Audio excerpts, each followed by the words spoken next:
नमस्कार, आप सभी का स्वागत है पीएमसी हिंदी चैनल के शो डॉक्टर से पूछो में और मैं हूं आपके साथ अंशिका। दर्शकों, इस कार्यक्रम में हम कई बीमारियों पर, कई समस्याओं पर चर्चा करते हैं और उनके आध्यात्मिक समाधान के बारे में जानते हैं, जिसके लिए हमारे साथ मौजूद होते हैं डॉक्टर एस रंजन। और आज हम बात करने जा रहे हैं आँखों के स्वास्थ्य के बारे में और आँखों में होने वाली कई जो तमाम समस्याएं होती हैं, उन सभी के बारे में चर्चा करेंगे और उनके इलाज के बारे में भी जानेंगे। तो चलिए स्वागत करते हैं। हमारे साथ मौजूद हैं डॉक्टर एस रंजन। सर, आपका बहुत बहुत स्वागत है। नमस्कार जी। सर, आज हम बात करने जा रहे हैं आँखों की समस्या के बारे में। देखा जाए तो आँख हमारी सबसे ज़्यादा कीमती ऑर्गन है। वैसे सभी ऑर्गन कीमती हैं, लेकिन आँखों से हम पूरी दुनिया को देखते हैं, पूरी दुनिया का दर्शन हम अपनी आँखों से करते हैं। लेकिन क्या होता है कि हम इनकी तरफ ध्यान नहीं देते हैं। इतना ज़्यादा हमें मतलब हमें याद ही नहीं रहता कि इनका ध्यान रखना भी बहुत ज़्यादा ज़रूरी है। और नतीजा ये होता है कि फिर बाद में आँखों की समस्या ऐसे होने लगती है, आँखों की रोशनी कम होने लगती है और भी कई समस्याएं आँखों में होने लगती है। जी। तो इस पर आपसे चर्चा करना चाहूँगी। सबसे पहले आपसे समझना चाहूँगी कि ये जो जैसे देखा जाता है कि आजकल क्या हो रहा है कि बच्चों के बहुत ही कम उम्र में भी चश्मे लगने लगे हैं। तो इसके बारे में समझना चाहूँगी। बच्चों को चश्मा लगता है या बड़ों को लगता है, हर एक केस में कारण जो है वो सेम है। हमारा जो आईज का जो लेंस होता है वो एक कन्वेक्स लेंस के शेप में इस प्रकार होता है। तो जब हमारे आईज को हमें कहीं देखना है, नज़दीक की चीज़ों को देखना है या दूर की चीज़ों को देखना है, तो हमारे आई लेंस का अपर्चर चेंज होता है, उसका फोकल लेंथ चेंज होता है और जहाँ पर देखना है वहाँ की लाइट रेज हमारे रेटाइना पर सबसे ज़्यादा अच्छा इमेज उसका बना सके। जो भी चीज़ हम बाहर देखते हैं उसका प्रतिबिंब हमारी आंखों में बनता है, तब हम उसको देख पाते हैं। तो जो प्रकाश आ रहा है वो हमारे आइज़ के लेंस से गुजर रहा है। तो आइज़ लेंस हमारा फ्लेक्सिबल होता है और तब हम नज़दीक की चीज़ों को और दूर की चीज़ों को देख पाते हैं। जब ये फ्लेक्सिबिलिटी कम हो जाती है और वो किसी भी एज पे हो सकती है, तो यहाँ पर हमें यह बात समझनी है कि यह सेकेंडरी मैटर है कि एज का फैक्टर है। ज़्यादा महत्वपूर्ण बात यह है कि हमें हमारी आइज़ की लेंस क्या फ्लेक्सिबल है, क्या उसकी फोकल लेंथ चेंज होती है या नहीं होती। तो हमें फ्लेक्सिबिलिटी, जैसे हमारी बॉडी के जॉइंट्स की फ्लेक्सिबिलिटी इम्पॉर्टेंट है ना। अगर हमारी सभी जॉइंट्स अगर नहीं मुड़े तो क्या होगा, कड़ापन आ जाएगा, तकलीफ होगी, दर्द होने लग जाएगा। हम किसी भी जॉइंट्स पे कड़ापन आ जाए तो ठीक से मूवमेंट नहीं कर पाएंगे, उठना बैठना चलना मुश्किल होगा। हमारी बॉडी के हर एक जॉइंट्स फ्लेक्सिबल होंगे तो वो हेल्दी होगी। हमारी आंखों में भी हमारा जो आई लेंस है वो अगर फ्लेक्सिबल होगा तो हेल्दी होगा। तो हमें हमारी बॉडी में फ्लेक्सिबिलिटी को मेंटेन करना है, ये सबसे बड़ा फार्मूला है। जॉइंट्स के लेवल पे भी फ्लेक्सिबिलिटी चाहिए, इसीलिए कहा जाता है कि योगासन थोड़ा बहुत हम करें, वॉकिंग करें, एक ही पोस्चर में हम ना रहें हमेशा। और जब हम एक्सरसाइज या योगा करते हैं तो बॉडी के हर एक पार्ट्स का एक्सरसाइज करने में फोकस होना चाहिए। हर एक पार्ट्स एटलीस्ट फ्लेक्सिबल रहे, हमें नीचे बैठने में तकलीफ ना हो, हम हमेशा ऊपर ना बैठे। तो ये ओवरऑल बॉडी की फ्लेक्सिबिलिटी के लिए होता है, वही हमें आंखों में अप्लाई करना है। आंखों के लेंस की फ्लेक्सिबिलिटी रहनी चाहिए। वो अगर ख़त्म हो जाएगी तो किसी भी उम्र में चश्मा लग सकता है। और अगर हम उस आई के लेंस की फ्लेक्सिबिलिटी को रखेंगे तो ऐसा भी प्रश्न हो सकता है कि उसे किसी भी ओल्ड एज में भी जाकर चश्मा ना लगे। ऐसे में बहुत लोगों को जानता हूँ जो 50 के हैं, 60 के हैं। मेरे नाना जी बिना आंखों के भी पढ़ पाते हैं, बहुत लोगों को मैं देखता हूँ। तो हम अपने आईज को हेल्दी रखने के लिए कितने कंसर्न हैं। हमारे समाज में एक बहुत गड़बड़ होने लग गया है कि हम चश्मा लगाने को नॉर्मल पार्ट समझते हैं। मैं इसको कहता हूं कि एक बैसाखी हम हाथ से पकड़ते हैं और एक बैसाखी हम कान से पकड़ते हैं। बैसाखी है लेकिन हम उसको दूर करने के लिए कुछ प्रयास नहीं कर रहे हैं, हम उसको नॉर्मल लेते हैं कि ये तो नॉर्मल है। बहुत ऐसे लोग हैं जिनको चश्मा लगा, फिर उन्होंने जब अपने आईज का केयर करना शुरू किया तो चश्मा उतर गया। मेरा खुद फर्स्ट ईयर एमबीबीएस में मुझे चश्मा लगा था, स्फेरिकल डिफेक्ट था मुझे, बेलनाकार। लेकिन एक्सरसाइज करने से, सन गेजिंग करने से, उस समय मुझे एक्यूप्रेशर पॉइंट की जानकारी नहीं थी, लेकिन फिर भी आई एक्सरसाइज और सन गेजिंग इन 2 चीज़ों से ही ठीक हो गया, अब तो मेरे पास संसाधन अधिक है। तो अगर हम अपने आँखों की केयर करें तो उम्र फ़र्क नहीं पड़ता, हम ताउम्र पूरी ज़िंदगी हम अपनी आँखों को स्वस्थ रख सकते हैं। जी, बिल्कुल सर, जैसे कि आपने बताया कि हमें अपनी आँखों का ध्यान रखना बेहद ज़रूरी है। लेकिन जैसे कि अब एक मेंटालिटी ये बन गई है कि हाँ, कोई अगर बुज़ुर्ग है तो उसके तो चश्मा लग सकता है। हाँ, हाँ। लेकिन वहीं ना अब ये सवाल ऐसा मन में पेरेंट्स के भी आता है कि छोटा-सा बच्चा है, उसको चश्मा लग गया, तब बड़ी समस्याएँ खड़ी हो जाती हैं क्योंकि अभी तो उन्होंने अपना जीवन जीना शुरू ही किया है। तो अभी उम्र के इसी पड़ाव पर इतनी छोटी उम्र में अगर उनको चश्मा लग जाता है, तो फिर वो क्या करें? और इसका छोटे बच्चों में भी सेम ही कारण होता है क्या चश्मे लगने का? तो इस पर भी जानना छोटे चाहूँगी। बच्चे हों या बड़े हों, कारण सेम ही है। उनकी आई लेंस की जो फ्लेक्सिबिलिटी है वो चली गई है। फ्लेक्सिबिलिटी को कैसे हम लाएँ? तो वो एक्सरसाइज उसका मेन तरीका है। और हमें एक्टिवली नज़दीक की और दूर की चीज़ों को देखना चाहिए। ये पहले जो लोग स्वस्थ हैं उनके लिए चीज़ें प्रैक्टिसेस लगभग ऑलमोस्ट सेम ही है। जो स्वस्थ रहने वाले हैं, स्वस्थ रहने के लिए जो करना है, जब चश्मा लग गया, प्रॉब्लम हो गई, तब उनको ज़्यादा करना होता है। तो नॉर्मल कंडीशन में जब भी हम बच्चे स्टूडेंट्स पढ़ाई करते हैं, तो क्या होता है, नज़दीक की चीज़ों को देखते हैं। हमें क्या करना चाहिए कि नज़दीक की चीज़ों को देखना चाहिए और दूर की चीज़ों को देखना चाहिए। अगर हम सिर्फ नज़दीक की चीज़ों को देखते रहते हैं, तो दूर की चीज़ों की देखने की हमारी जो फ्लेक्सिबिलिटी है, वो चली जाती है। तो स्टूडेंट्स को दूर की चीज़ों नहीं दिखती हैं, वो डिफेक्ट ज़्यादा होता है। तो पढ़ते-पढ़ते थोड़े-थोड़े समय के बाद हमें बीच-बीच में खिड़की से या दरवाजे से दूर की चीज़ों को देख लेना चाहिए। अगर हम ऐसा करेंगे, तो हमारी आँखें स्वस्थ रहेंगी। सभी विद्यार्थियों से मैं कहना चाहता हूँ कि अपनी पढ़ाई के दौरान 20 मिनट के इंटरवल के बाद, जनरली ऐसा कहा जाता है, आप जब भी आपको रेस्ट लेना हो, तब आप ऐसा कर सकते हैं, खिड़की या दरवाजे से कोई भी दूर से दूर की चीज़ें, कोई पेड़-पौधों को देखेंगे तो ज़्यादा अच्छा है, नहीं तो कोई भी बिल्डिंग हो, कोई भी फ्लैग हो, बादल हो, कोई पंछी उड़ता हुआ हो, हमें दूर से दूर की चीज़ों को देख लेना है और अच्छे से देखना है, थोड़ा समय देकर, कुछ सेकंड, आधे मिनट, 1 मिनट। तो सिर्फ दूर की चीज़ों को देखने मात्र से हमारी आई लेंस का जो कर्वेचर है, वो चेंज एक बार हो गया, और अगर वो रेगुलर होता रहे तो फ्लेक्सिबिलिटी मेंटेन रहेगी। सबसे बेसिक बात तो यह है, हम नहीं देखते हैं तो ही गड़बड़ होता है। तो आप सभी पढ़ने वालों को थोड़ी-थोड़ी देर के इंटरवल पे, लगभग 20 मिनट के इंटरवल पे दूर की चीज़ों को एक बार अच्छे से देखना चाहिए। ये सबसे बेसिक बात है। सर, तो कुछ कॉमन डिसीज़ के बारे में आपसे अब जानना चाहूँगी, जैसे कि ड्राई आइज़ की समस्या काफ़ी लोगों में देखी जाती है। जी। तो ड्राई आइज़ को कैसे समझा जाए कि हाँ, मतलब अगर किसी को है तो वो आइडेंटिफ़ाई कैसे करे कि हाँ, मुझे ड्राई आइज़ ही हैं या फिर वैसे ही नॉर्मल कोई प्रॉब्लम हो रही है? देखिए, ड्राई आइज़ तो नाम से जैसा स्पष्ट है, ड्राइनेस आँखों में होने लगती है, उसके कारण तकलीफ होती है। यह तो पहचान तो बहुत आसानी से लेते हैं कि ये ड्राई आइज़ है। ये क्यों हो जाती है और इसको रोकें कैसे, वो मुख्य बात है।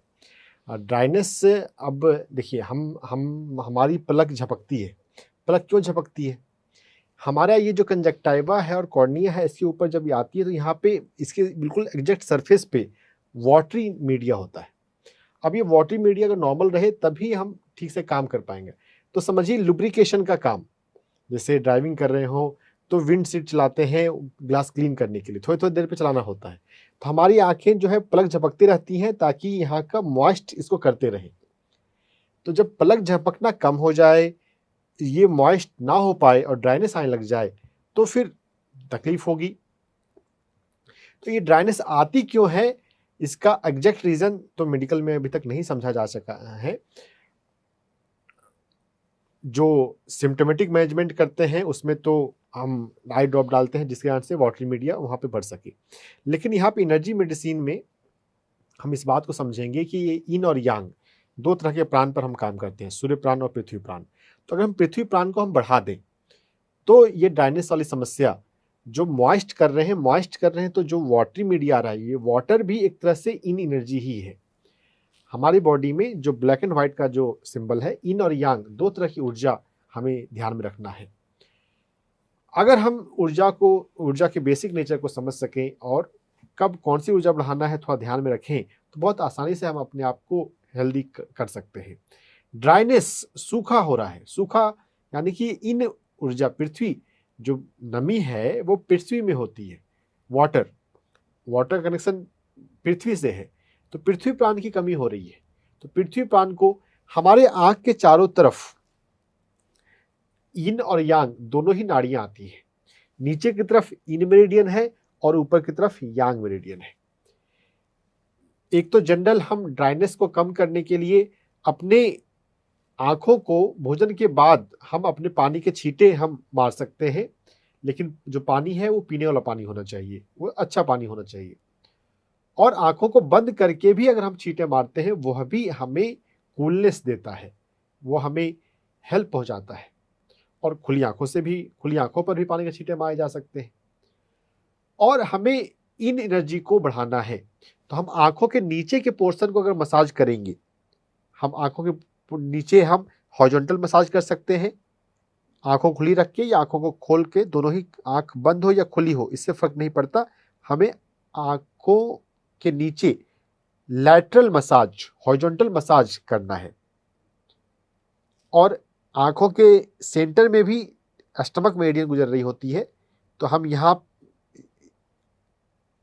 चिक बोन जहाँ पे समाप्त होता है उसका जो लोअर बॉर्डर है वहाँ पे ST3 एक्यूप्रेशर पॉइंट है, इसको मसाज करके हम स्टमक की ची, जो कि इन ची होती है पृथ्वी प्राण, उसको बढ़ा सकते हैं। हमारे पैर में, आंखों में वैसे तो सभी नाड़ियां यहाँ पर आ रही हैं, लेकिन आंखों का सबसे ज़्यादा कनेक्शन हमारे लीवर से है।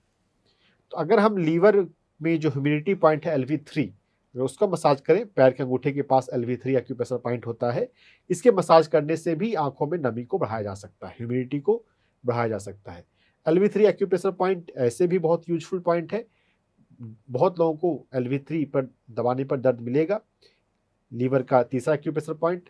तो इस LV3 के मसाज करने से हम ड्राई आई में काफ़ी रिलीफ पा सकते हैं। सर, इसके साथ ही अगली जो बीमारी है जिसको कहा जाता है मोतियाबिंद या फिर ग्लोकोमा, तो इसके बारे में समझना चाहूँगी। क्या इसमें भी कोई टाइप्स होते हैं और ये क्या होता है? बिल्कुल टाइप्स होते हैं। आइज़ तो अपने आप में एक छोटा ऑर्गन है, लेकिन इसमें बहुत वैरायटी है जो है। तो यहाँ पे मैं मेडिकल पॉइंट ऑफ व्यू पे ज़्यादा ना जाते हुए प्रैक्टिकल लेवल पे हमें क्या करना है वो उस पर हम जाएंगे, है ना। हम अपने आँखों का केयर करने के लिए जो फिजिकल केयर है, और फिजिकल से जुड़ा हुआ होता है हमारा माइंड से जुड़ा हुआ होता है हमारा बॉडी। मतलब स्थूल जो है वो सूक्ष्म की वजह से है। तो हमें यह समझना है कि आँखों का ओवरऑल हेल्थ माइंड के किस फैकल्टी पर निर्भर करता है। तो आँखों के माध्यम से हम बाहर की दुनिया को देखते हैं, है ना। बाहर जो भी हमारे आसपास घटनाएं घट रही हैं उसको हम देखते हैं और स्वीकार करते हैं। तो जब हमारे भीतर स्वीकार करने का भाव होता है, अगर हम स्वीकार करें तो हमारी आंखें स्वस्थ रहेंगी। चाहे हम स्ट्रक्चर वाइज जिस भी ऑर्गन पे जा रहे हैं, हमें यह बात समझनी होगी, हमारे जीवन में स्वीकार भाव रहना चाहिए। हम चीज़ों को जज करते हैं, ये अच्छा है, ये अच्छा नहीं है, रेसिस्ट करते हैं, रोकते हैं, और वो तकलीफ बनती है।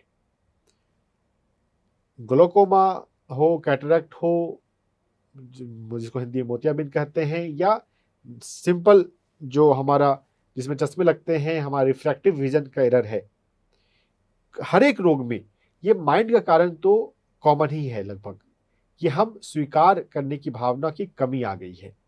तो स्वीकार करने की भावना को पर हमें काम करना है। अफर्मेशंस, मैं स्वीकार करता हूँ, मैं स्वीकार करती हूँ।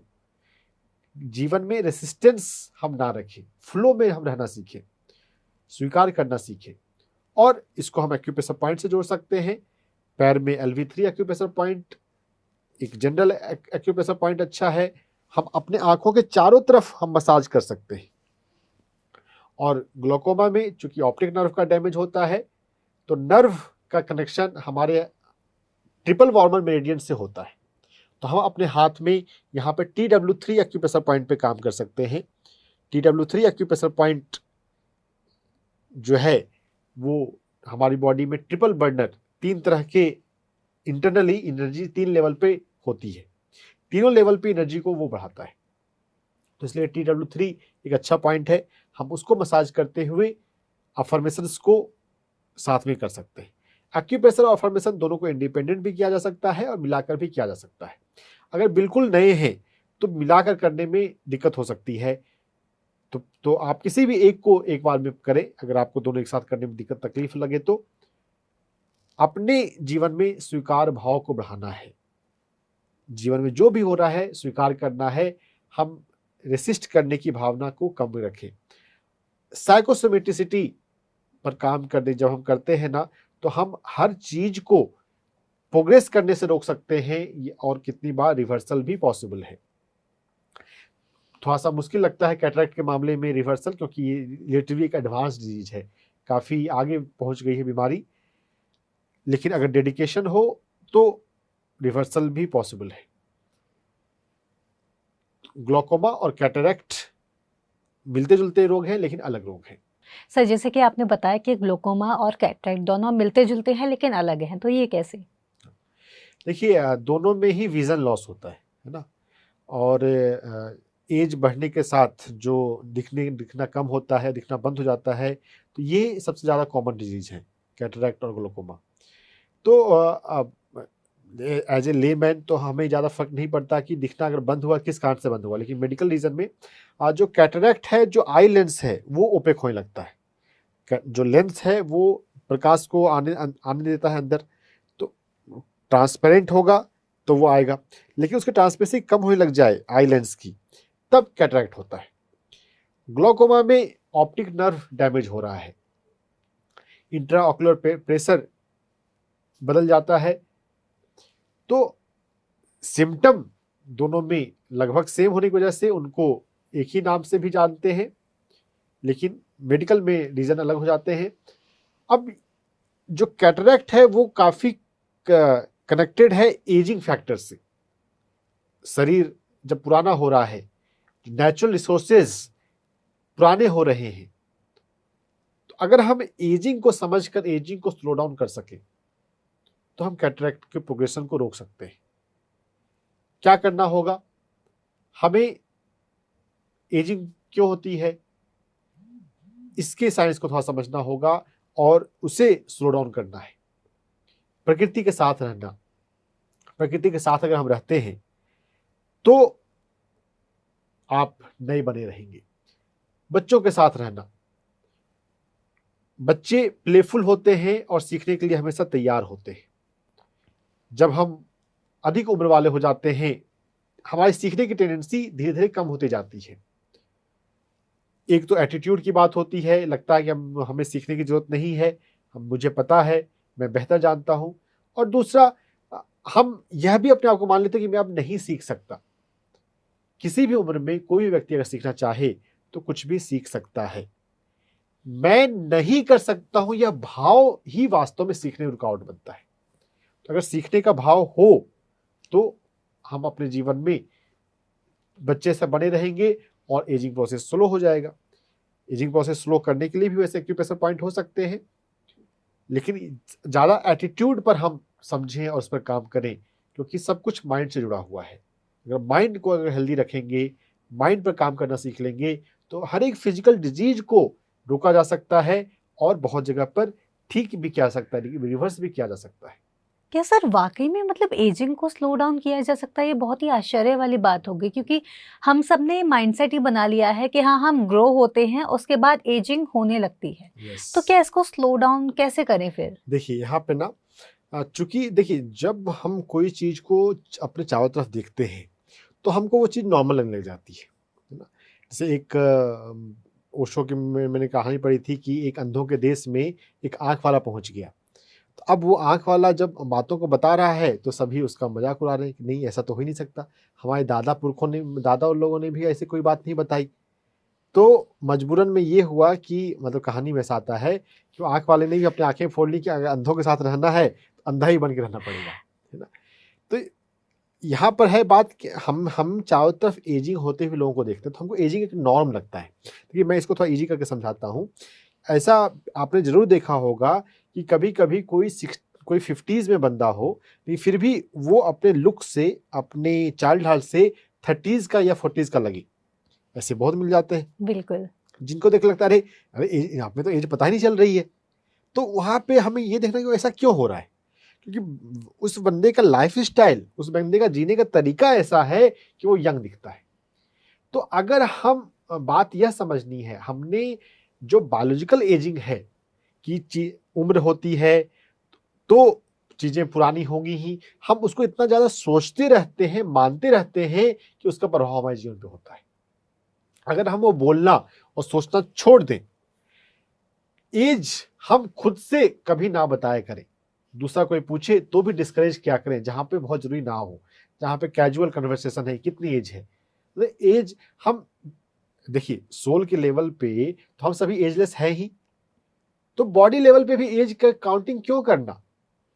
ये एज के प्रति हमारी सोसाइटी कुछ ज्यादा ही फोकस होती है, जो कि नहीं होनी चाहिए, क्योंकि अगर हम एज को अगर इतना ज्यादा कंसिडर करेंगे तो फिर हमारे जीवन में भी उसका प्रभाव आता है। Biological age doesn't matter. आप एजिंग के को काउंट करना, एजिंग को बोलना, एजिंग में सोचना, लोग अपना बर्थडे मनाते हैं तो सोचते हैं कि हाँ मेरा कितना कौनवा साल हो गया। अरे कोई सा भी साल हुआ, उसको क्या काउंट करते हैं। लाइफ को तो एंजॉय करना, क्या आपके लाइफ में एंजॉयमेंट बढ़ रहा है, ऐसे आपको बर्थडे सेलिब्रेट करना चाहिए ना। एजिंग पर हम ज्यादा बात ना करें, प्लेफुल रहें, बच्चे सा रहें, लर्निंग एटीट्यूड में रहें, प्रकृति के साथ रहें। प्रकृति कभी बूढ़ी नहीं होती। हवा, सूर्य, आकाश, हम 5 तत्वों से जो हम बने हैं, ये 5 तत्व हमेशा नहीं रहते हैं। हमारी बॉडी में हर एक सेल्स अपने आप को रिन्यू करते रहता है। अगर हम एजिंग के बिलीफ को सोचना छोड़ दें तो भी हम नहीं रह सकते। और रिवर्सल ऑफ एजिंग पे भी कंसेप्ट आया हुआ है, एजिंग को रिवर्स भी किया जा सकता है। हार्वर्ड में इसमें प्रयोग भी हुए। 50s के कुछ लोगों को 8 हफ्ते के लिए एक जगह पे रखा गया, जहां पे जब वो 30s में थे तब की सारी उनके पास चीजें थी, वैसा अखबार, वैसा टीवी प्रोग्राम, वैसा सब कुछ।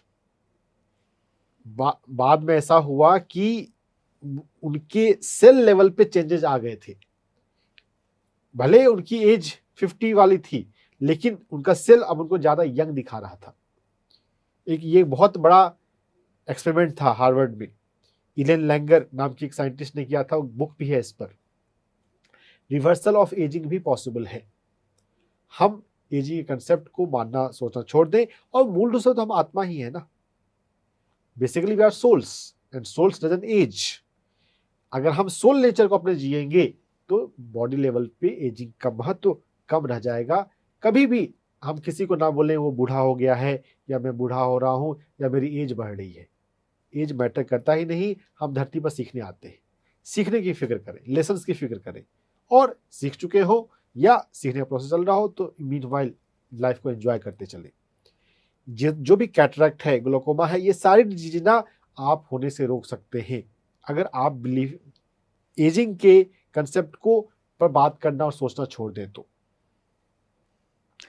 Thank you so much sir, जो आपने बताया कि हम किस तरह से एजिंग को स्लो डाउन कर सकते हैं और रोक सकते हैं। सबसे पहले तो हमको अपनी एज के बारे में बात नहीं करनी है, क्योंकि कई बार ऐसा, जैसे कि आपने बताया कि हमारी जो प्रकृति है वो ही एजलेस है, और हम सब प्रकृति का ही अंश है, और सोल लेवल पर भी हमारा कोई एज नहीं होती। तो बेसिकली सबसे ऐसे सोचने वाली बात है, मानने वाली बात ये है कि हमें हमारी जो एज है उसके बारे में इतना ज़्यादा सोचना नहीं है। तो सर इसी के साथ अब बढ़ते हैं अगली डिसीज़ की ओर, जिसके बारे में आपसे समझना चाहूँगी, जो कि है डायबिटिक रेटिनोपैथी। सो ये क्या है? देखिए, डायबिटीज एक कॉम्प्लेक्स डिजीज है। डायबिटीज एक बड़ी बीमारी नहीं है, एक कॉम्प्लेक्स। देखिए, बड़ी बीमारी और कॉम्प्लेक्स बीमारी में हम अंतर समझ लें थोड़ा, क्योंकि डायबिटीज थोड़ा कॉमन हो गया है। बहुत सारे कारण हैं, उसके कारणों पे मैं नहीं जाऊंगा। डायबिटीज कॉमन है, और डायबिटीज में जो कि बेसिकली तो पैंक्रियाज की बीमारी है, पैंक्रियाज, लेकिन ये हमारी बॉडी के हर एक ऑर्गन को अफेक्ट करता है। तो डायबिटीज में हमारी किडनी भी प्रभावित होती है, डायबिटीज हमारी आंखें भी प्रभावित होती हैं, डायबिटीज में हमारी बॉडी का कोई भी पोर्शन प्रभावित हो सकता है ना। अब ये डायबिटिक रेटिनोपैथी, रेटिना के अंदर जो ब्लड वेसल्स जाते हैं, उसके माइक्रोवैस्कुलर लेवल पे यहाँ पर डिफेक्ट आते हैं, है ना, तो और उससे कहाँ से दिखना कम हो जाता है। तो डायबिटिक रेटिनोपैथी के स्टेज ना आए, डायबिटीज का या कोई दूसरा कॉम्प्लिकेशन ना आए, इसलिए डायबिटीज को हमें as early as possible control करना चाहिए। दिक्कत क्या है बस कि हम मेडिसिन से लेकर जब उसको अपने fasting blood sugar, random blood sugar को कंट्रोल कर को चेक करते हैं, उसे कंट्रोल करते हैं, हम उसी को कंट्रोल समझते हैं। परफेक्ट कंट्रोल, परफेक्ट मैनेजमेंट तो वो है जब आपकी मेडिसिन बंद हो चुकी हो, बंद हो जाए। डायबिटीज को ठीक किया जा सकता है 3 महीने में। कोई भी डायबिटीज हो, टाइप 1 हो कि टाइप 2 हो, अगर आप ठीक से काम करें तो डायबिटीज को रिवर्स किया जा सकता है। हाँ, आपको इसके लिए खुद से सिंसियर होना पड़ेगा। डायबिटीज पे हमारा एपिसोड है, पूरे 1 घंटे का प्रोग्राम है, आप उसको देखकर उसकी बारीकियों पे जा सकते हैं। सबसे बड़ी बात तो यही समझना, हमें अपने दिमाग में बैठानी है कि डायबिटीज को रिवर्स किया जा सकता है। अगर हम इस सच्चाई को मानना शुरू कर देंगे तो हम उसके लिए काम करना शुरू करेंगे। अगर हम डाउट में रहेंगे कि हाँ ये हो सकता है कि नहीं हो सकता है, तो फिर हम आधे अधूरे मन से काम करेंगे। दर्जनों ऐसे लोग हैं जिन्होंने डायबिटीज को रिवर्स किया है। हाँ, टाइप 2 में ज़्यादा होता है, टाइप 1 में थोड़ा सा अभी नंबर कम है, लेकिन टाइप 1 भी कुछ रिवर्स हुए हैं। एलोपैथी के डॉक्टर्स इस बात से सहमत नहीं होंगे, क्योंकि हम सिर्फ शरीर को मशीन के ढंग से देख रहे हैं। उस पैराडाइम में रिवर्सल पॉसिबल नहीं है। लेकिन जब हम अपने आप को एनर्जी के रूप में जानते हैं, हम अपने आप को माइंड के रूप में जानते हैं, एनर्जी पे भी काम करते हैं, माइंड पे भी काम करते हैं, तो यस, रिवर्सल होता है। तो पहले तो हमें डायबिटीज पर ही अपना काम करना चाहिए, और as early as possible. Wait ना करें कि आपकी आंखों में डायबिटीज का असर जाए तब हम सीरियस होंगे। और जितना मामला एडवांस लेवल पे पहुंच जाए उतना रिवर्स करना मुश्किल होता है। सर, हम इनिशियल लेवल पर इसको कैसे समझना शुरू करें कि हाँ, अब आँखों में समस्या जो होने लगी है, जो डायबिटिक पेशेंट हैं, डायबिटीज़ के जो पेशेंट हैं, तो वो इनिशियल लेवल पे कैसे आइडेंटिफ़ाई करें कि हाँ, अब आँखों में समस्या होने लगी है और इसको यहाँ पर थोड़ा-सा रोकना पड़ेगा? देखिए, ये तो आंखों के माइक्रोस्कोपिक एग्जामिनेशन से ही पता चल सकता है। अच्छा, ऐसे कुछ विज़न में प्रॉब्लम स्टार्टिंग में आती हो? हाँ, मतलब इसका किस तरह की विजन की प्रॉब्लम होगी ये बहुत स्पेसिफिक नहीं है। अगर डायबिटिक्स को, अगर आंखों की प्रॉब्लम शुरू हो तो आंखों के डॉक्टर के पास जाकर चेक कराना चाहिए कि ये डायबिटीज वाली प्रॉब्लम है या कोई दूसरी चीज़ है, और जो भी प्रॉब्लम है उस पर हम काम करना शुरू करें। और यहाँ पर जो हम बात समझाना चाह रहे हैं कि एनर्जी लेवल पे और माइंड लेवल पे हमें काम अधिक करना चाहिए, वो ज़्यादा इफेक्टिव है। तो सर, जैसे कि आपने बताया था कि हम हार्ट हार्ट मेरिडियन पर इस पर काम करके इसको ठीक कर सकते हैं, तो जी फिर वो कैसे करें? हाँ, तो हार्ट मेरिडियन हमारे हाथों में जा रही है, छोटी उंगली में। तो अगर हम छोटी उंगली में ST9 पॉइंट आ जाता है, हार्ट 9, और ST8 यहाँ पर है, और ST7 यहाँ पर है।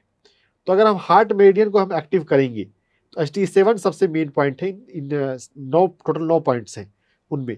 तो हम ST7 को मसाज करके हम टोन कर सकते हैं, हम ST8 को मसाज करके टोन कर सकते हैं, और ST9 को मसाज करके टोन कर सकते हैं। तो मसाज जो होता है, हम वर्टिकल मसाज दे सकते हैं, हम आगे पीछे मसाज कर सकते हैं। किसी भी तरह से एक्यूप्रेशर पॉइंट्स को, एनर्जी पॉइंट्स को हमें एक्टिवेट करना है, वहाँ पर मूवमेंट करना है।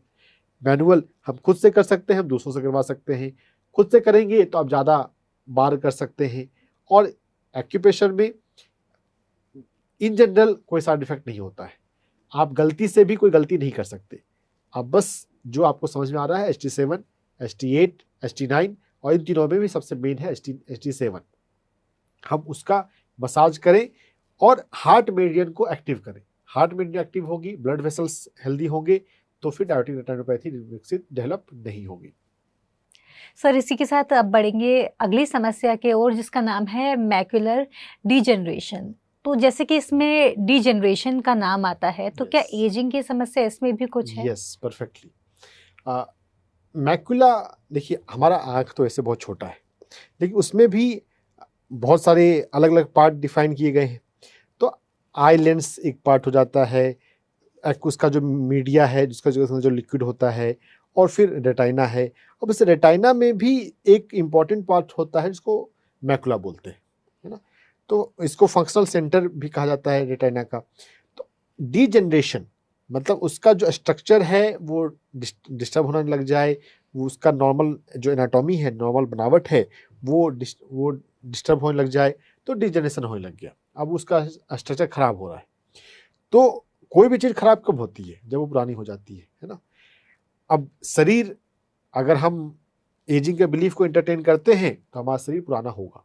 अगर हम एजिंग के बिलीफ को एंटरटेन ना करें, प्रकृति के साथ रहें, तो आपके भीतर डीजनरेशन का प्रोसेस नहीं होगा या स्लो होगा। क्योंकि हम बहुत सारी बातों को कई सालों से सुन रहे हैं, तो तुरंत बंद नहीं होगा, लेकिन हाँ कम होना शुरू हो सकता है। तो ये मैकुलर डिजेनरेशन एक हम मेडिकल नाम पर ज़्यादा ना जाते हुए हम उसके मेंटल कंपोनेंट, मानसिक कारणों पर हम जाएं कि यह रोग हमारे मन के किस कारण से हुआ है। ठीक है, क्योंकि फिजिकल में तो बहुत ज़्यादा हम इस पर काम नहीं कर सकते। ब्लाइंडनेस हो गया तो है कि ऑपरेशन करवा लो, लेंस चेंज करवा लो, और हम माइंड के कंपोनेंट को अगर समझ लेते हैं, उस पर काम करते हैं, तो हम डिजीज को आने से या आने के बाद हो गई है तो हम उसको रिवर्स भी कर सकते हैं। तो डीजनरेशन, पुराना हो रहा है स्ट्रक्चर, तो एजिंग से ही ये कनेक्टेड है फंक्शनली। अब एजिंग है तो पूरी बॉडी में हो रहा है, अब यहाँ पर एक स्पेसिफिक पार्ट डैमेज हो रहा है, तो यहाँ हमें डीजनरेट नहीं होने देना है, यह बात समझनी है।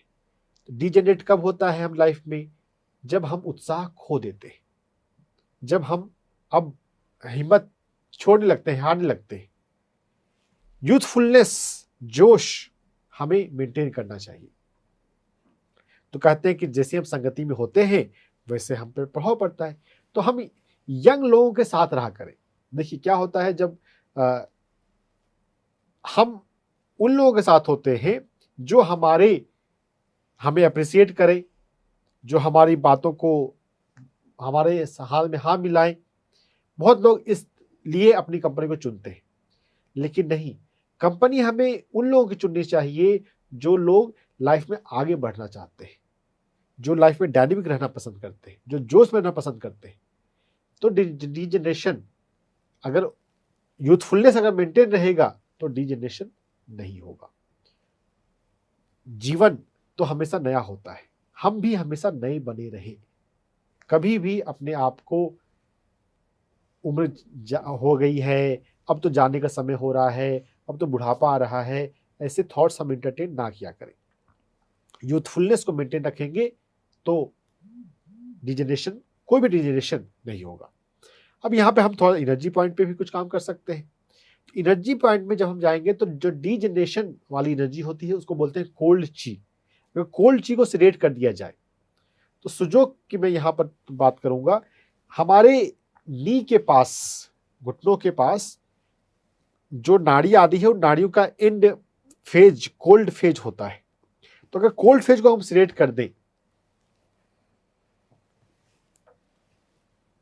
लाल रंग के प्रयोग से कोल्ड फेज की ची को सिलेक्ट किया जा सकता है।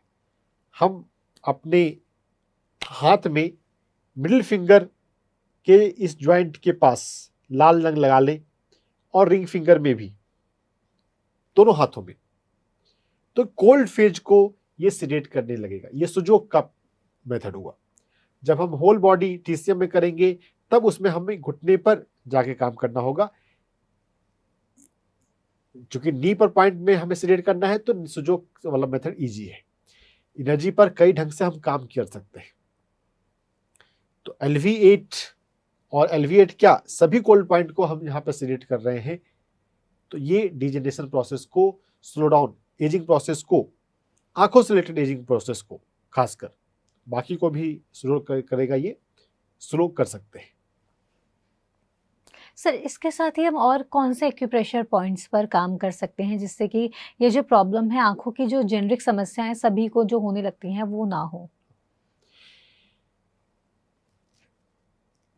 पैर में LV3 एक्यूप्रेशर पॉइंट है, हमारी आंखों में सबसे ज़्यादा कनेक्शन लीवर की नाड़ी का होता है। तो LV3 एक्यूप्रेशर पॉइंट को हम मसाज कर सकते हैं। लेकिन हाँ, LV3 में एक थोड़ा प्रिकॉशन की बात भी आती है। जो हाई बीपी के मरीज हो उनको LV3 एक्यूप्रेशर पॉइंट थोड़ा ध्यान से करना है। LV3 एक्यूप्रेशर पॉइंट अगर हाई बीपी में भी, जो नीचे वाला जिनका बीपी ज़्यादा होता है जिसको डायस्टोलिक बोलते हैं, ऊपर वाला ब्लड प्रेशर को सिस्टोलिक कहा जाता है, नीचे वाले ब्लड प्रेशर को डायस्टोलिक कहा जाता है। डायस्टोलिक ब्लड प्रेशर अगर ज़्यादा हो, वो 80 नॉर्मल रेंज है, 90 तक उसको लोअर रेंज में मानते हैं। अगर 80 से भी ज़्यादा हो तो काम करना शुरू कर देना चाहिए। 90 से ज़्यादा है तब तो और ज़्यादा काम करना है। तब LV3 को हम सीडेट करते हैं, मतलब दबा के रखते हैं। नहीं, अगर वो नॉर्मल है तब LV3 को टोन कर सकते हैं। LV3 एक बहुत अच्छा एक्यूप्रेशर पॉइंट है। एक जनरल पर्सन भी अपने आप को स्वस्थ रखने के लिए LV3 पर काम कर सकता है। लेकिन जब एक नॉर्मल पर्सन अपने आप को स्वस्थ रखने के लिए काम करेगा तो दिन में एक बार भी दबा ले तो ठीक है, 2-3 दिन में एक बार भी दबा ले तो भी चलेगा। लेकिन जब आपको फायदा लेना है अपनी आंखों का कोई भी एलिमेंट हो, कोई भी प्रॉब्लम हो, LV3 को मसाज करके हम आंखों की ऊर्जा को बढ़ा सकते हैं। LV3 पर मसाज करने के अलावा हम अपनी आंखों का जनरल मसाज ऊपर और नीचे चारों तरफ हम कर सकते हैं। और कभी भी हम अपने आंखों का आप मसाज करेंगे तो बहुत बार ऐसा होगा कि जब थकान होती है और अगर हम आंखों का मसाज करते हैं तो आप पाएंगे कि आपकी थकान जो है वो कम होती है। देखिए, थकान को ब्लड वेसल्स, ब्लड के टर्म में हम समझें तो it is stagnation of venous blood. हमारी बॉडी में 2 ब्लड है, आर्टरी के ब्लड और वेनस के ब्लड। जो वेनस ब्लड है उनका जो फ्लो है वो स्लो डाउन हो जाना थकान है। तो अगर हम वेनस ब्लड को मूवमेंट दे देते हैं, मसाज करने से अगर वेनस ब्लड हिल जाए, जहाँ पर रुकी हुई वहाँ से चली जाए, तो हम फ्रेशनेस फील करने लग जाएंगे। तो हमारी आंखों के आसपास बहुत सारे एक्यूप्रेशर पॉइंट हैं। ये बहुत रिच एरिया है। हमारी बॉडी में कुछ कुछ रिच एरियाज हैं जहाँ पर थोड़े से एरिया में कई सारे एक्यूप्रेशर पॉइंट होते हैं। जैसे कि हमारा पूरी हथेली है, इस हथेली में भी सभी फिंगर्स हैं। सभी फिंगर्स में बहुत छोटे से एरिया में बहुत सारे पॉइंट्स होते हैं। हमारा कान है, हमारे आंखों का एरिया हो गया, हमारे तलवे का एरिया हो गया, घुटने का जॉइंट, नी का जॉइंट, और उसमें भी खासकर अंदर वाले हिस्से जहाँ पर जॉइंट्स मुड़ रहा है। तो जॉइंट जहाँ मुड़ रहा है तो वहाँ पे जो अंदर का हिस्सा है, बाहर के हिस्से में भी पॉइंट है लेकिन ज़्यादा अंदर के एरिया में, कम एरिया में ज़्यादा पॉइंट है। तो अगर हम इन सभी का मसाज करने की आदत डाल लें, उन पर काम करें, तो एक जनरल वे में हेल्दी रहा जा सकता है। हम अपनी आँखों का नीचे से और ऊपर से हम मसाज किया करें। ये हम एक रूटीन में अपने हासिल कर सकते हैं कि कभी भी आप एक फिक्स टाइम कर लें जब अपने आई बॉल्स का ऊपर से और नीचे से, और ये मसाज खुद से करेंगे ज़्यादा अच्छा है, क्योंकि फिर प्रेशर जो से ज़्यादा, जितना आपके लिए नॉर्मल है उतना ही आप आराम से कर पाएंगे। अगर दूसरों से करवा रहे हैं तो जेंटल होके करना ही ज़्यादा अच्छा है। जिनका भी काम कंप्यूटर पे, लैपटॉप पे ज़्यादा होता है, वह भी इंटरमिटेंटली थोड़ी थोड़ी देर के अंतर पे आप अपने आँखों का मसाज आप कर सकते हैं। तो ये एक्सरसाइज जो है, यहाँ पे कई सारे एक्यूप्रेशर पॉइंट हैं। यहाँ स्टमक का पॉइंट है, इधर ट्रिपल वार्मर मेरिडियन है, गॉल ब्लैडर मेरिडियन है, यूबी मेरिडियन है। तो जब आप लोकेशन नहीं भी जानते हैं तो भी अगर आप मसाज करेंगे तो वो नाड़ियाँ एक्टिव हो रही हैं। ज़्यादातर यहाँ पे नाड़ियाँ यहाँ पे शुरू होती है, और जब कोई भी नाड़ी का अगर एक एंड का पॉइंट एक्टिवेट किया जाता है तो इंटरेस्टिंगली जो दूसरा एंड है वो भी एक्टिव होता है। तो आंखों का मसाज एक बहुत अच्छा प्रोसेस है जो हम सभी को करना चाहिए। सर, ये तो रही बात आपने जो बताया कि आपने मसाजेस बता दी, इतनी अच्छी तरह से हम मसाज करके जो टायर्डनेस फील होने लगती है लोगों को सिस्टम या लैपटॉप्स पर काम करते हुए, उससे कैसे रिलीफ पा सकते हैं। तो सर, इसके साथ ही जैसे कि हमारे माता पिता भी कहते हैं कि सुबह जल्दी उठो और सूरज को देखो, तो उससे भी बहुत फ़ायदा होता है। इसके बारे में समझना चाहूँगी। मैं तो सन गेजिंग का, सूर्य को देखने का बहुत बड़ा फ़ैन हूँ, क्योंकि मेरी आंखों का चश्मा मेनली उसी वजह से उतरा। मैंने आंखों का एक्सरसाइज भी किया, लेकिन मुझे ऐसा लगता है कि सन गेजिंग ने ज़्यादा बड़ा रोल निभाया होगा। दरअसल मैं एक सूर्य सन योगी से मिला, स्वामी उमाशंकर, जो पीएमसी हिंदी पे भी आ चुके हैं, जब मैं फर्स्ट ईयर एमबीबीएस में था। और उसी साल मुझे स्पेक्ट लग गया था। जब आंखों का बोर्ड की चीज़ों को दिखने में दिक्कत हो रही थी, तो मैं आंखों के डॉक्टर के पास गया। हाँ, मेडिकल स्टूडेंट होने की वजह से जान पहचान के डॉक्टर, कोई फ़ी नहीं लगती है, लेकिन फिर भी वो स्पेक्ट मुझे लगाना ना, वैसे बहुत लोग लगाते हैं, लेकिन पर्सनली क्यों मुझे फील नहीं होता था कि मैं लगाऊं। तो मैं ढूंढ रहा था कि कुछ तो तरीका होना चाहिए कि ये चश्मा उतर जाए, और मेरे पास वो सन गेजिंग का प्रोग्राम आया। मैं महाराष्ट्र में से मैंने एमबीबीएस किया, तो मैं ये प्रोग्राम हैदराबाद में था। स्वामी उमाशंकर जी का प्रोग्राम मैंने अटेंड किया। दोपहर के, अगस्त का महीना था वो, दोपहर में उन्होंने सूर्य पे लगभग 20 मिनट के लिए त्राटक किया। अगस्त के महीने में हम सभी लोगों का वहां पर धूप में खड़ा होना भी मुश्किल था, और वो सूर्य त्राटक कर रहे हैं। वहां पर मैंने उनसे सूर्य साधना सीख ली, और उसको मैं अपने आकर हॉस्टल में आकर करता रहा। सूर्य साधना में, सूर्य त्राटक में मुख्य बात है कि हम सूर्य से प्राण ऊर्जा को अपने में लेना सीखते हैं, और सूरज को हम देखते हैं, और सूरज के थोड़ा सा ऊपर देखते हैं। ऊपर इसलिए देखते हैं कि हमारी आंखों को, जो आंखों से तो हेल्दी प्राण ही हमारे आते हैं, लेकिन कुछ लोगों का डाउट है कि यूवी रेज भी आते हैं। तो यूवी रेज हमारे जो आंखों में सेंटर में कॉर्निया है, और जो व्हाइट पार्ट है ये कंजक्टाइवा है। कंजक्टाइवा जो है ये सपोर्टिव मीडियम है, कंजक्टाइवा से हम देखते नहीं है। और अगर हम जब सूर्य के थोड़ा सा ऊपर देखें, सुबह में 7 बजे 8 बजे आप जब सूरज को देखने के लिए जाएं, सूरज के थोड़ा सा ऊपर जब देखेंगे, तो आप पाएंगे कि सूरज, आपकी कॉर्निया जो है ऊपर चली जाती है, और कंजक्टाइवा वाला पार्ट सामने आ जाता है। तो कंजक्टाइवा पे अगर सन रेज पड़ रही है तो उससे कोई नुकसान नहीं होने वाला, यूवी रेज अगर पड़ रही है। वैसे सुबह के सूरज में तो यूवी रेज ऐसे भी बहुत कम होती है। और यहाँ पर एक बात और भी है कि जब हम सूर्य को मित्र भाव से देखते हैं कि सूर्य तो मेरा मित्र है, सूर्य मुझे प्राण ऊर्जा दे रहा है, तो कभी एक मित्र दूसरे मित्र को नुकसान नहीं पहुंचाता है। आपको इस बात को समझना होगा कि जब हमारे भीतर डर होता है, तब कोई चीज से नुकसान होता है। आप डर की भावना से बाहर निकल जाएं। सन इज योर फ्रेंड, सूरज आपका मित्र है, और आपको वो अच्छी ऊर्जा दे रहा है, आपको हील कर रहा है, तो आपको उसकी यूवी रेज आपको नुकसान नहीं पहुंचाएगी। लेकिन फिर भी हम सुबह के सूरज में कर सकते हैं, और सूरज के थोड़ा ऊपर देख सकते हैं। और आंखें की, आपकी जो आंखों की पलक है वो कम भी झपकेगी तो कोई दिक्कत नहीं है, झपक जाएगी कोई दिक्कत नहीं है, झपक जाए आप फिर से आंखें खोल लें। आपका फोकस सूर्य पर एकाग्रचित होना, और सूर्य की प्राण ऊर्जा से जुड़ना, और सूर्य की प्राण ऊर्जा को अपने आंखों में और अपने शरीर में धारण करना है। सूर्य को देखते देखते आप, जब सूर्य एक विराट ऊर्जा है ना, जब हम विराट ऊर्जा से जुड़ जाते हैं, तो हम ऊर्जा लेवल पे, एक तो ऊर्जा तो लेते ही हैं, हम जितनी ऊर्जा हमारे पास है उतना भी हमें पता नहीं है। जब विराट ऊर्जा से हम जुड़ते हैं ना, तो हमें अपनी ऊर्जा का बोध अधिक होने लगता है। और जब ऊर्जा का बोध होने लग जाए, आप ऊर्जा लेवल पे जीने लग जाए, तो आपकी लाइफ में कोई बीमारी बचती नहीं है। फिजिकल से हम जितना एनर्जी लेवल पे आए, जितना स्पिरिचुअल लेवल पे आए, सभी रोग, सभी परेशानी नीचे रह जाती है। ट्रैफिक जाम है, आपके पास हेलीकॉप्टर है, आप ऊपर से निकल सकते हैं, है ना, ट्रैफिक जाम में फंसने की जरूरत नहीं है। फिजिकल लेवल पे प्रॉब्लम है, हम फिजिकल लेवल से एनर्जी लेवल पे शिफ्ट हो जाएं, एनर्जी लेवल पर अपने आप को महसूस करने लग जाएं, एनर्जी लेवल पे अपने आप को ऑपरेट करने लग जाएं, सभी फिजिकल इश्यूज को बहुत इजी से सॉल्व किया जा सकता है। तो सूर्य त्राटक इसलिए बहुत फायदेमंद है। आंखों की तो बहुत सारी बीमारियां, और आंखों के अलावा भी लगभग 50% बीमारियों को हम हील करने में मदद कर सकते हैं। अगर पूरी तरह से अगर हम नहीं भी कर सकते, तो हम उसको हील होने में काफी मदद कर सकते हैं, लगभग 50% बीमारियों में। तो सूर्य त्राटक, सुबह के 1 घंटे या 2 घंटे के भीतर का सूरज को हम खुली आंखों से देखें, पलक झपक जाए तो कोई दिक्कत नहीं, आपको बार बार देखते रहना है।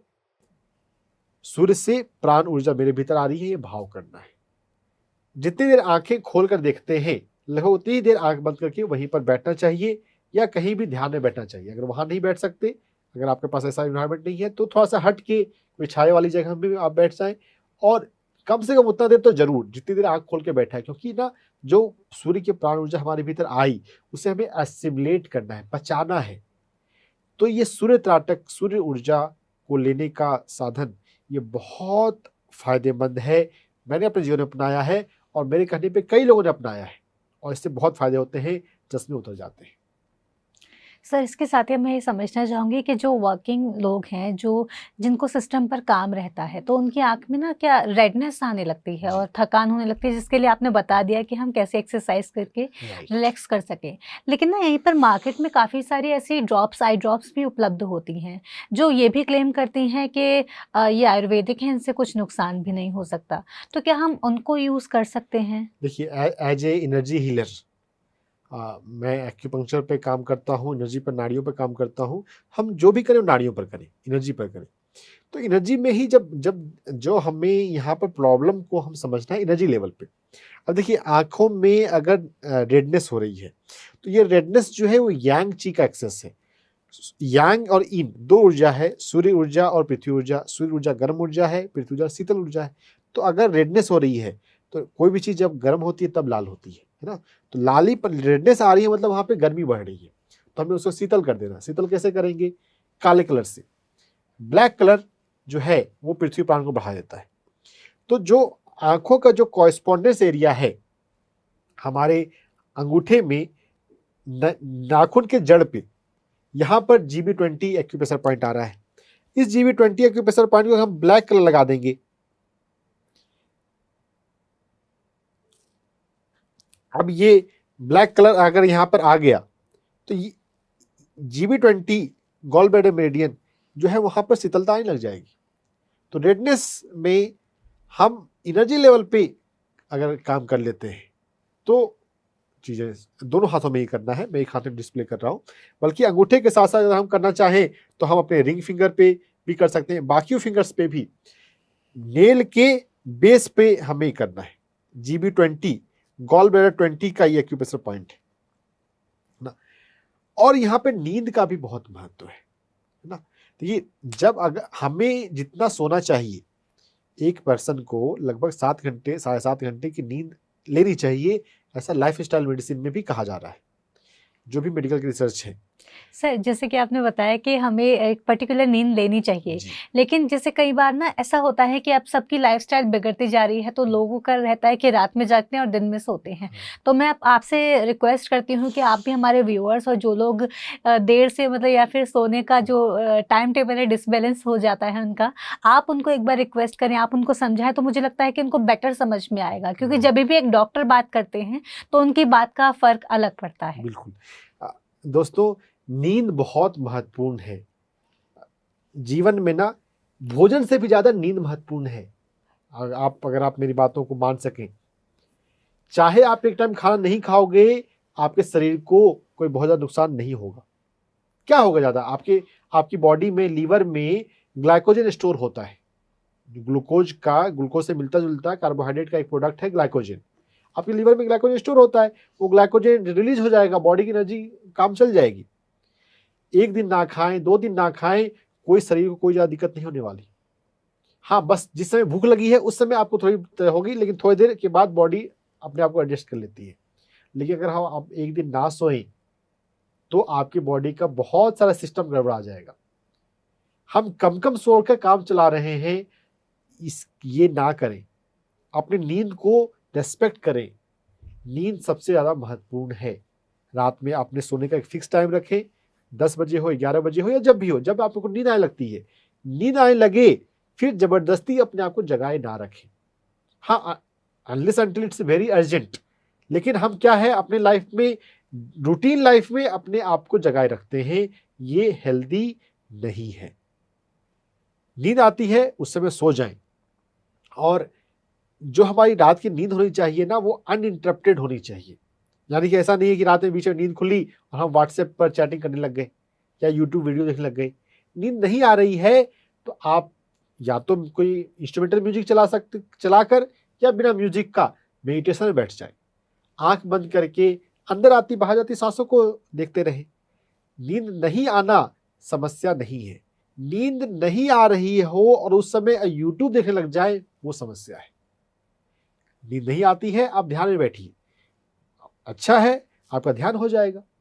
ध्यान हमें हर दिन 2 घंटे 3 घंटे करना ही चाहिए, और ध्यान कितना भी करें इससे कोई भी अपर लिमिट से कोई परेशानी नहीं आती। ध्यान के नाम पर हम अलग अलग चीजें करने लग जाते हैं, तब अलग बात है। ध्यान का मतलब यहाँ पर है सांसों पर ध्यान, अंदर आती बाहर जाती सांसों पर ध्यान। आनापानसति ध्यान में कभी कोई साइड इफेक्ट नहीं होता, ज़्यादा कर बैठते हैं तो भी। अपनी नींद को रेस्पेक्ट करें, और नींद को रेस्पेक्ट करने का एक तरीका और भी है, सोने से पहले हमें 10 मिनट 15 मिनट ध्यान में बैठकर फिर सोना चाहिए। अगर आप ऐसा करते हैं ना तो आपकी नींद गहरी होगी, आपकी नींद अच्छी होगी। और यहाँ पे इंटरेस्टिंग बात है, अगर किसी को अगर ज़्यादा से ज़्यादा नींद आती है, कुछ लोग ऐसा बोलते होंगे मुझे नींद बहुत आती है, नींद बहुत नहीं आती है, उनको जितना सोना चाहिए वो ठीक से सो नहीं रहे हैं, तो बॉडी का ना जो नींद का कोटा है वो पूरा नहीं हो रहा है। तो बॉडी जब भी मौका मिल रही है सोना चाह रही है ताकि उसका कोटा पूरा हो।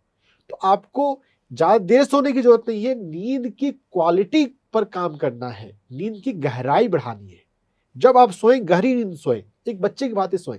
छोटा बच्चा देखिए जब सोता है तो कैसे बिल्कुल एकदम अपने में होकर सोता है ना। हमारी बॉडी का पोस्चर जितना छोटा हो जाएगा उतना नींद के लिए अच्छा है। खैर कोई भी कंफर्टेबल पोस्चर में सो सकते हैं, साइड में ज़्यादातर लोग अच्छा कंफर्टेबल फील करते हैं, पेट के बल सोना अवॉइड किया करें, लेकिन गहरी नींद में सोना ज़्यादा महत्वपूर्ण बात है। सोने से पहले ध्यान में बैठना इंपॉर्टेंट है। नींद जब खुले तो बीच में अगर पानी के लिए, वॉशरूम जाने के लिए तो कोई दूसरी एक्टिविटी ना करने लग जाए, मोबाइल को ना छुए। नाइट टाइम सोने के लिए है, मोबाइल के नहीं है, मोबाइल के लिए दिन में यूज करें। नींद अगर अच्छी रहेगी तो आपको आंखों की बहुत सारी समस्याएं नहीं होंगी। सर इसके साथ ही अब मैं आपसे समझना चाहूँगी कि जो हमारी आँखें हैं, उनका ध्यान हम डाइट के द्वारा कैसे रख सकते हैं? ऐसी कौन सी चीज़ें हम अपनी डाइट में शामिल करें जिससे हमारी आँखें और ज़्यादा अच्छी तरह से देख पाएँ, स्वस्थ रहें? देखिए, आँखों के लिए हमें हरी सब्जियों का प्रयोग करना चाहिए। हरी सब्जियाँ, पत्तेदार सब्जियाँ, सीजनल सब्जियाँ, इनका सेवन जितना हम ज़्यादा करेंगे उतना हमारी आँखें स्वस्थ रहेंगी। और हमें जूस लेने पर फोकस करना चाहिए। सर इसके अलावा क्या और कोई एक्सरसाइज हम कर सकते हैं? जैसे कि आपने मसाजिंग का बता दिया, सूर्य त्रयाटक का बता दिया यानी कि सन गेजिंग, इसके अलावा और क्या एक्सरसाइज कर सकते हैं? आंखों के मामले में एक बेटसन एक्सरसाइज चलता है। बेटसन एक साइंटिस्ट हुए। बेसिकली क्या है ना, ये फ्लेक्सिबिलिटी को बढ़ाने का ही है। हम नॉर्मली हम ज़्यादातर हम जो देखते हैं वो हमारा एक फील्ड होता है, एक रेंज होता है, हम उसमें ही देखते हैं। जो एक्सट्रीम ऑफ मूवमेंट है वो बहुत कम होते हैं। तो इस बेटसन एक्सरसाइज में हम अपनी आंखों को left, right, up and down, अपने चेहरे को बिना हिलाए डुलाए, अभी आपसे बात करने के लिए मैं अपने चेहरे को थोड़ा बहुत हिला रहा हूं। हमें जब एक्सरसाइज करना है अपने आई हेड के मूवमेंट को कम से कम रखते हुए अपने आई के मूवमेंट को लेफ्ट, राइट, और अगर पहली बार सब समझना है तो हम एक आंख को बंद करके भी कर सकते हैं। आप अगर कोई छोटा बच्चा है तो उसको ऐसे भी कर सकते हैं कि अपने उंगली को देखो, उंगली को देखते हुए बाएं जाओ, जितने आप दूर जा सकते हो। उंगली को देखते हुए राइट जाओ, जितने आप आई बॉल को मूवमेंट कर सकते हो, हेड को मूवमेंट नहीं करना है। आई को ऊपर मूवमेंट करना, फिर नीचे मूवमेंट करना। अगर बात समझ में आ गई तो इस प्रोसेस को आंखों को बंद रखकर भी करना है, खुली आंखें रखते हुए और बंद आंखें रखते हुए, दोनों तरह से करना है। आंखें बंद रखते हुए हम लेफ्ट जाएं, एक्सट्रीम लेफ्ट, फिर राइट जाएं, एक्सट्रीम राइट, अप जाएं जितना ऊपर जा सकते हैं, फिर डाउन जाएं। हॉरिजॉन्टल और वर्टिकल मूवमेंट करने के बाद हमें क्रॉस में भी जाना है। लेफ्ट एक क्रॉस हो जाएगा, फिर दूसरा क्रॉस होगा, और फिर सर्कुलर मूवमेंट। सर्कुलर मूवमेंट में हम एक क्लॉकवाइज और एक एंटी क्लॉकवाइज मूवमेंट। तो जब दोनों आंखों से हम ये मूवमेंट खुली आंखों से भी कर लेंगे तो 3 से एक मूवमेंट जो है 3 to 5 टाइम्स करना चाहिए। Left right, up down, up down cross, दूसरा क्रॉस, फिर सर्कुलर मूवमेंट, खुली आंखों से और बंद आंखों से। यह दोनों जब हम करेंगे और दिन में 2 बार हम करें, अपने जिनको आईज का एक्टिव केयर करना है। सर, इसके साथ ही अब कार्यक्रम समाप्ति की ओर है। मैं आपसे बस एक सवाल और पूछना चाहूँगी। ये मिथ है या सही है, आपसे जानना चाहूँगी। कई बार कहा जाता है कि जिसकी आँखें नॉर्मल हैं और अगर वो किसी का पावर्ड लेंस का जो चश्मा होता है वो लगा ले तो उनको आँखों में प्रॉब्लम हो जाती है। तो क्या ये कहाँ तक ठीक है? ऐसा कुछ नहीं होता। हमारी है ना, हम आध्यात्मिक तौर पे अपने आप को हम हमेशा स्मरण रखें, जानें हम आत्मा के तौर पे हम अनंत शक्ति वाले हैं ना। ये फिजिकल चीज़ें का एक बार पहन लेने से और एक बार लगा लेने से कुछ नहीं होने वाला। ये एक समाज में अलग अलग भ्रांतियाँ फैल जाती हैं। वैसे ज़रूरत ही नहीं है, जब अगर आंखें स्वस्थ हैं तो ज़रूरत क्या है। हाँ, शो ऑफ करने के लिए, वो करने के लिए कभी कभी प्लेफुल वे में हो जाता है, उससे कोई दिक्कत नहीं होती है। Thank you so much sir, आपने इतनी सारी नॉलेज हमारे साथ शेयर की और इसके साथ ही अपनी आंखों का ध्यान रखने के इतने अच्छे अच्छे तरीके आपने बताए, एक्सरसाइजेस बताई, उसके लिए आपका बहुत बहुत धन्यवाद। और आपका कीमती समय निकाल कर यहाँ आने के लिए भी आपका बहुत बहुत धन्यवाद। धन्यवाद। तो दर्शकों, आज के इस एपिसोड में हमने समझा आंखों का ध्यान कैसे रखें, आंखों में होने वाली कई बीमारियों के बारे में हमने जाना और उन बीमारियों को कैसे हम खत्म कर सकते हैं। और शुरू होने से पहले जब हमें सिम्टम्स कुछ ना कुछ दिखने लगते हैं, तभी से हम उन बीमारियों पर कैसे काबू पाएं, जो कि वो जो बीमारियां हैं वो आगे और ज़्यादा विकराल रूप धारण ना करें। इसके साथ ही हमने ये भी जाना है कि आंखों की एक्सरसाइज हम कैसे करें, सन गेजिंग का क्या तरीका होता है। कई सारी बातें हमने आज के एपिसोड में सर से जानी। तो इसी के साथ अब तो वक्त हो चला है आपसे आज्ञा लेने का, लेकिन यदि आपके मन में फिर भी कोई सवाल है आंखों से रिलेटेड या फिर आपकी और कोई बीमारी से रिलेटेड, तो आप ज़रूर अपना सवाल हमें भेजें। हमारा व्हाट्सएप नंबर आपकी टीवी स्क्रीन्स पर फ्लैश हो रहा है। इस व्हाट्सएप नंबर पर आप अपना सवाल हमें भेजें। ध्यान रहे, जब भी आप अपना सवाल भेजें तो उसमें अपनी जो भी समस्या है उसको डिटेल में वर्णन करें और इसके साथ ही अपना नाम, अपना एज ज़रूर लिखें। इसी के साथ मैं लेती हूँ आपसे आज्ञा। फिर होगी आपसे मुलाकात डॉक्टर से पूछो के एक और एपिसोड के साथ। तब तक के लिए मुझे दीजिए आज्ञा और आप देखते रहिए PMC हिंदी चैनल। नमस्कार।